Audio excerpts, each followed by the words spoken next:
along with me today and find out if we can turn this leftover piece of Damascus steel into a razor sharp piece of art. So right here we're working on getting the billet that I already had made last year at some point. Just getting it down to the thickness and the width that I want it. So I've got it over here on the anyang, and I just start working the tip down, trying to get that point started in there. And then I'll take it over to the anvil and continue on with that.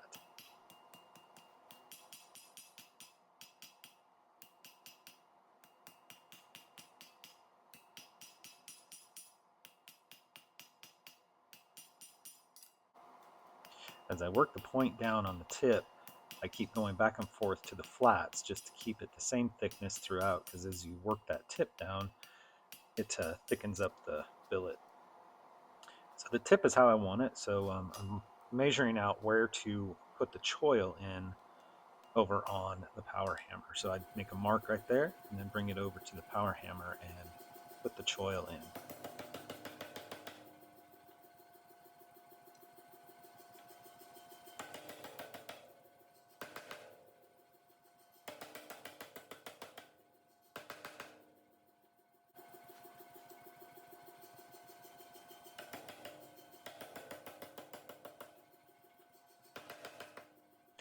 And here is the choil all in there, and now we can take it to the anvil and start forging in some bevels.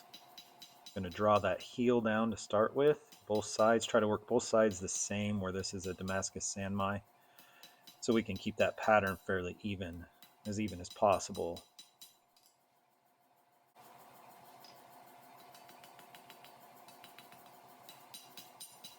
Going to continue on putting the bevels in and refining the shape of the drop point. We don't want to forge the bevels in too much because that Damascus pattern sets on top of a just solid black core. So if you forge them in too much, then very little of that solid core will show up once you grind through it. So you want to forge them in some, but just not a lot.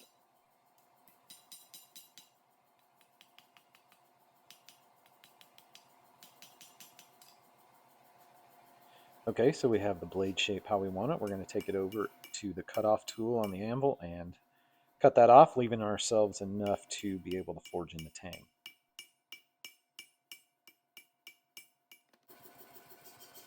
So we take it back over to the anyang and we start working that tang down. We want it to taper from the ricasso down to the end. And we want to have a consistent thickness all the way through.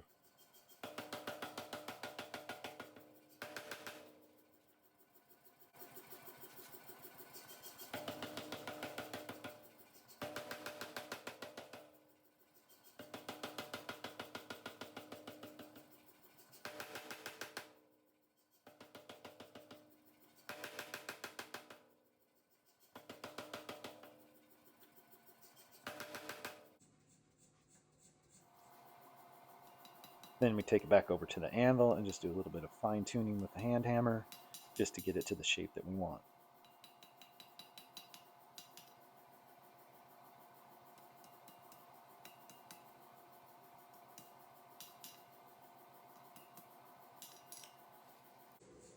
Blade is good and straight, and so the forging is all done. We're going to set her right here and let her cool off and be ready to take to the grinder.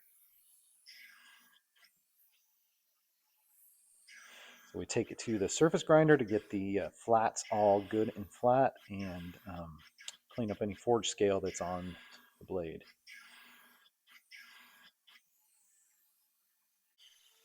So we took it over to the other grinder and got the profile all ground out, and so we are ready to scribe some center lines. So I take it to my granite plate and my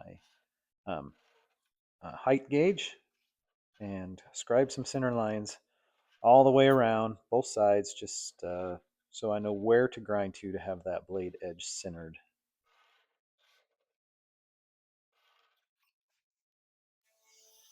Here we are going to start our rough grind of our bevels. Start with a 36 grit belt, get those roughed in pretty quick, and then take it up to 120 grit before heat treat.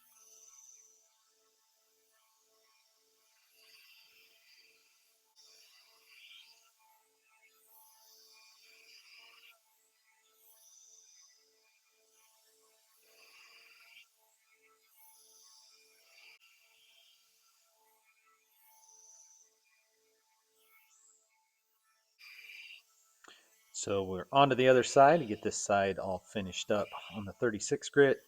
And then we will go ahead and jump up to that 120 and go from there.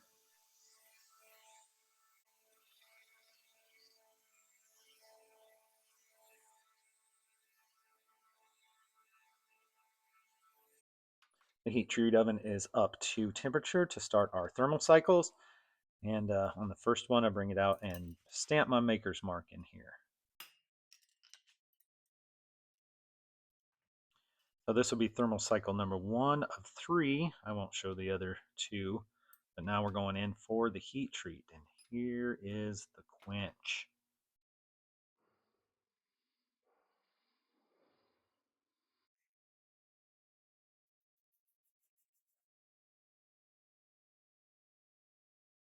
So I bring that out, make sure it's good and straight.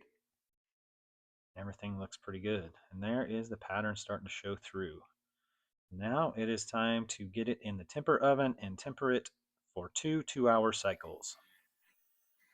Back to the surface grinder attachment, and then we get the carbide based file guide on there and get the plunge lines perfect when we're grinding in the bevels.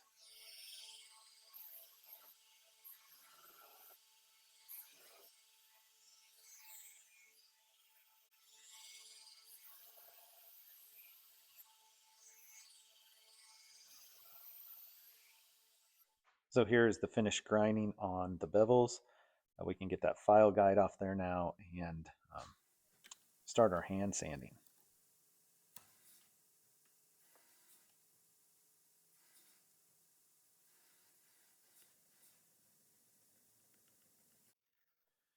So here it is, all hand sanded up to 800 grit, nice and shiny and ready for Damascus etch. But first we have to fit the guard. So we're going to mill a slot and get that guard fit on there.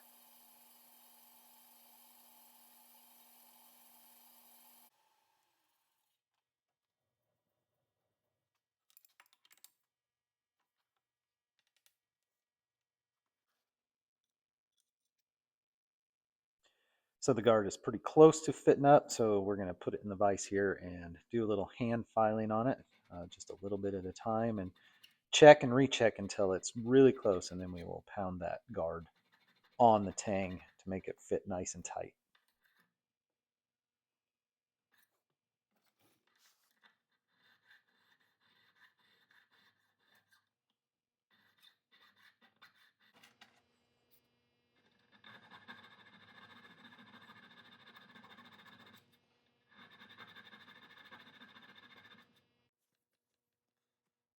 So now it's time to get it put in the vise and pound that guard down on there. So we're going to wrap it in a blue shop towel and lots of duct tape and then a piece of leather just to protect our blade so we don't get it good and scratched up and have to re-hand sand.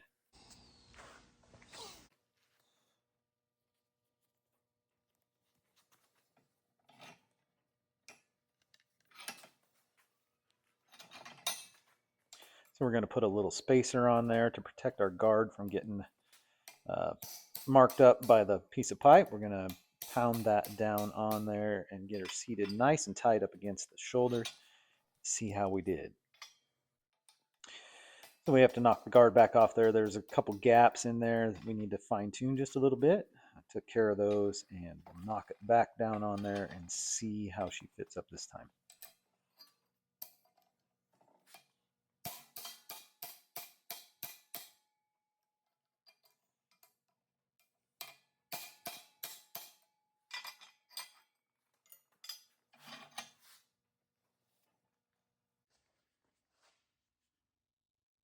So there it is. Guard fit nice and tight, no gaps all the way around. So it's time to go etch the blade. So first thing I'm going to do is etch the logo of the outfitter that buys my knives to offer to their clients. So that's his right there. We're going to electro etch that in there. I use a stencil from a Cricut cutter. Just cut that stencil out. It's a one-time use, but works really good.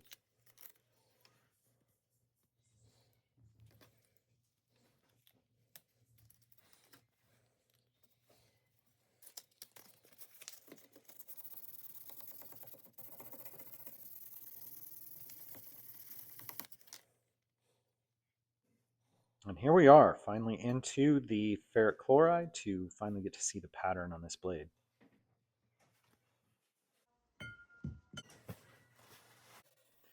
After a 5-minute soak in the ferric chloride, take it over to the sink and wet sand this to 1500 grit just to get those oxides off there and reveal that pattern finely.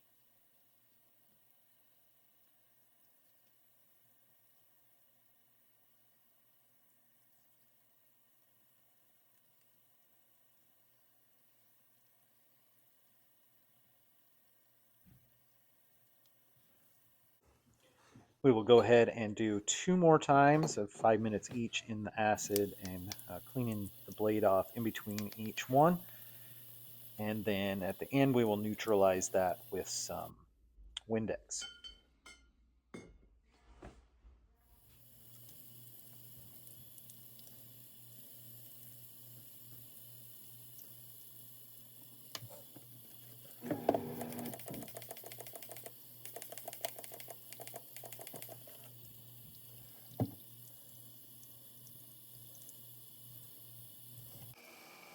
So this is something that's new to me.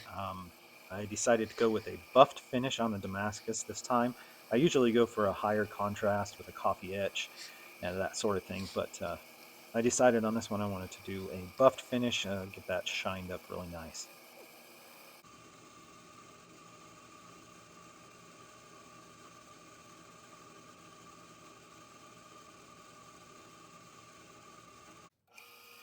So now it's time to fit the handle. We're going to drill a couple holes in here and then get those holes connected for the tang to be able to fit down in there.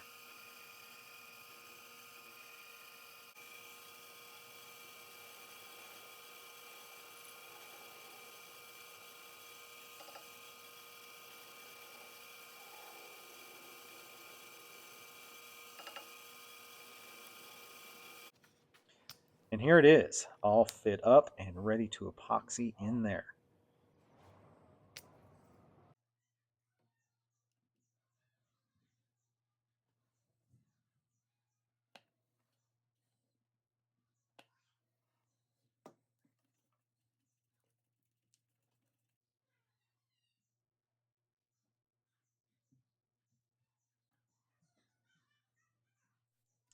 So we get the knife put down in there. We get lots of good squeeze out on the glue, so we know we have plenty in there.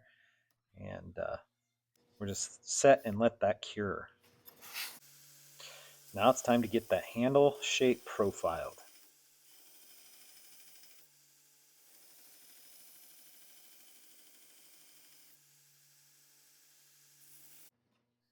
Now that we have the profile that we want on the handle, it's time to scribe some lines to make sure that we stay in the center. We're using a piece of black canvas micarta, and so the lines don't show up real well when you scribe, but you can see them.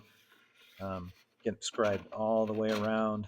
On this side, I got it set up on a 1-2-3 block and clamped onto my granite plate so it stays nice and straight. I have it clamped on the ricasso, so that stays nice and straight. We'll take that, flip it over, and there you can see those lines scribed in there. So now it's on to start contouring the handle.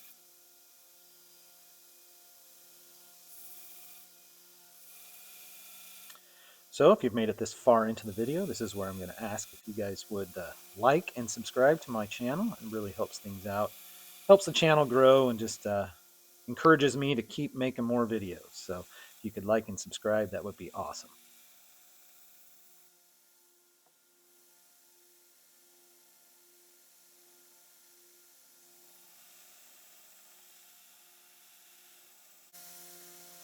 I'm going to use the top of the belt up here just to do some slack belting, help round those corners up a little bit better.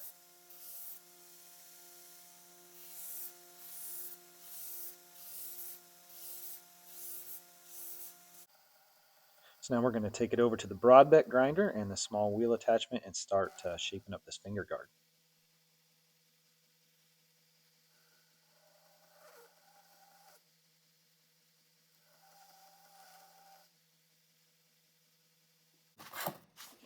So after I get done with the small wheel attachment, I like to bring it over and put it in a vise and get a couple chainsaw files. I have a really rough chainsaw file and a finer one, and just fine tune that transition between the handle material and the guard.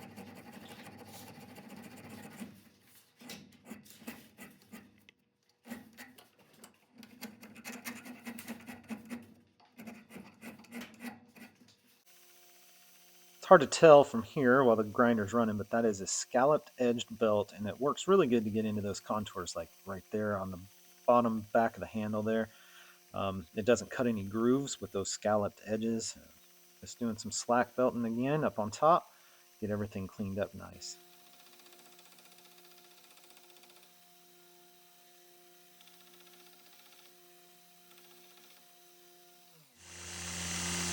Improper use of the belt.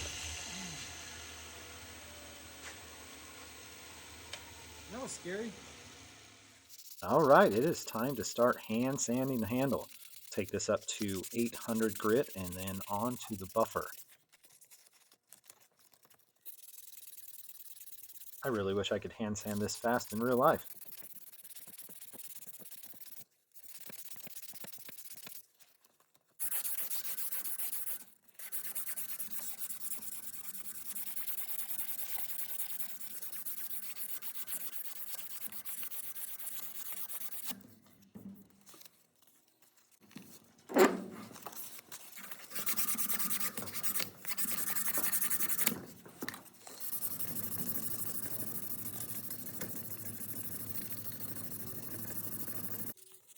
So now it's time to start working in there where the handle and guard fit up together.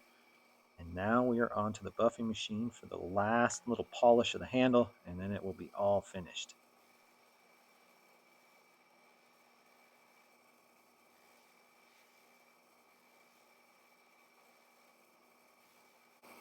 This is one reason I like using canvas micarta. It takes such a nice polish on the buffing wheel. And the other reason it is really, really tough, it's basically waterproof and it's almost indestructible.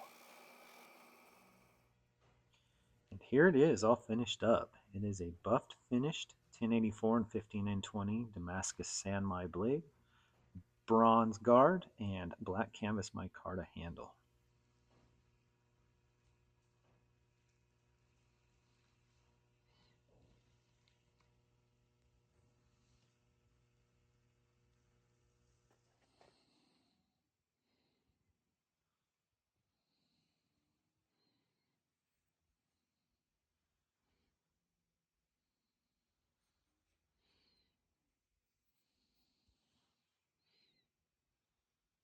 Let's go ahead and check the sharpness on this thing.